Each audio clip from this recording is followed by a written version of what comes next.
അപ്പോൾ നമ്മൾ നമ്മുടെ സ്കോർപ്പിയോയുടെ ഗ്ലാസ് മാറ്റാനുള്ള പ്ലാനാണ്. അന്ന് ബോണക്കാട് ബംഗ്ലാവിൽ പോയപ്പോൾ ഗ്ലാസ് പൊട്ടി. അപ്പോൾ അതിനുള്ള പ്ലാനാണ്. നമ്മുടെ ഉണ്ണിയുടെ കൂടെയാണ് നമ്മൾ ഗ്ലാസ് മാറ്റാൻ പോകുന്നത്. ഉണ്ണിയുടെ ഫ്രണ്ട് നന്ദുവിൻ്റെ കൂടെയാണ്. ഇതാണ് നന്ദു കേട്ടോ. ഇവൻ്റെ വാക്കും കേട്ടാണ് 1000 രൂപയ്ക്ക് നമുക്ക് ഗ്ലാസ് എടുത്ത് തരാമെന്ന് പറഞ്ഞ് പോവുകയാണ്. അതായത് മാർത്താണ്ഡത്തിനടുത്ത് പമ്മോ എന്ന് പറഞ്ഞ സ്ഥലത്താണ്. ഇവിടെയാണ് ഇത് പഴയ കുറേ വണ്ടികളെ സ്പെയറൊക്കെ കിട്ടുന്ന സ്ഥലമാണ് കേട്ടോ. ആദ്യം ഒരു കടയിൽ കയറിയില്ല, ഇപ്പോൾ രണ്ടാമതൊരു കടയിൽ കയറിയിരിക്കുകയാണ്. ഇവിടെ അയ്യോ ചേച്ചി ഉമാരൊക്കെ തേപ്പാ എൻ്റെ മണ്ട പൊട്ടിത്തെറിക്കുമെന്നാണ് നന്ദു പറയുന്നത്. എന്തായാലും നമ്മൾ പുതിയ ഗ്ലാസ് മാറാനുള്ള പ്ലാനിൽ നന്ദുവിൻ്റെ കെറോഫ് തന്നെ ഒരു പുതിയ കടയിൽ കയറി. പുതിയ ഗ്ലാസ് മാറുന്ന കടയിൽ ട്രിവാൻഡ്രത്തൊക്കെ 13,000 14,000 പറഞ്ഞത് ഇവിടെ നമുക്ക് 7,000 രൂപയ്ക്ക് സെറ്റായിട്ടുണ്ട്.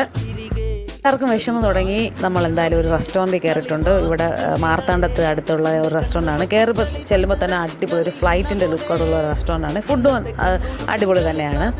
എന്തായാലും നമ്മളെ സ്കോർപ്പിയോയുടെ ഗ്ലാസ്സൊക്കെ മാറ്റി സ്കോർപ്പിയോ കുട്ടപ്പനായി. അപ്പം ഹായ്.